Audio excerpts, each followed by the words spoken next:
Now to that plea from Judge Kavanaugh overnight, the Supreme Court nominee writing an op-ed in the Wall Street Journal making his final case that he deserves to be voted to the court. ABC's Terry Moran is in Washington with more. Good morning, Terry.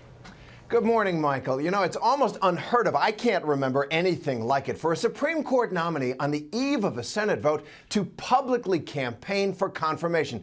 But on both sides in this nomination, all those old rules went out the window long ago.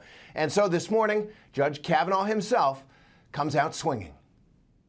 This morning, Judge Brett Kavanaugh is making his closing arguments in an article he's written for the Wall Street Journal. This confirmation process has become a national disgrace. Defending his intense testimony and his nomination to the Supreme Court, Kavanaugh writes, "My hearing testimony was forceful and passionate. That is because I forcefully and passionately denied the allegation against me."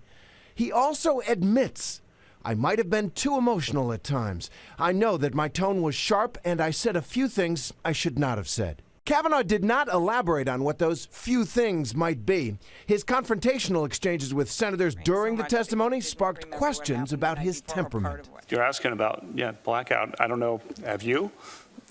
Could you answer the question, Judge? He's also raised eyebrows during moments like this, striking a starkly partisan tone. This whole 2-week effort has been a calculated and orchestrated political hit.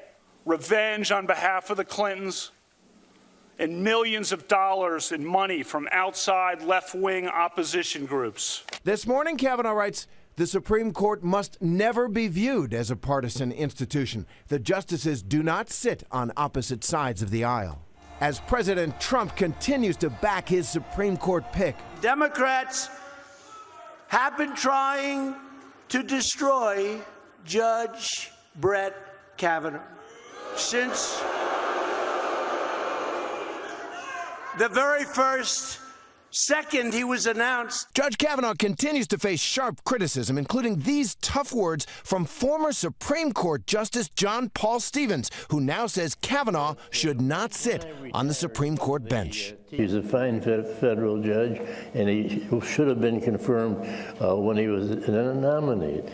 But I think that his performance during the hearings caused me to change my mind. That is an extraordinary rebuke. Justice Stevens often voted liberal, but he was always considered a cordial and very correct colleague up there. His willingness to denounce this nominee, that's a sign of the challenges Judge Kavanaugh and the court will face if he's confirmed by the Senate. Cecilia? Okay, Terry, thank you. Hi, everyone. George Stephanopoulos here. Thanks for checking out the ABC News YouTube channel. If you'd like to get more videos, show highlights, and watch live event coverage, click on the right over here to subscribe to our channel. And don't forget to download the ABC News app for breaking news alerts. Thanks for watching.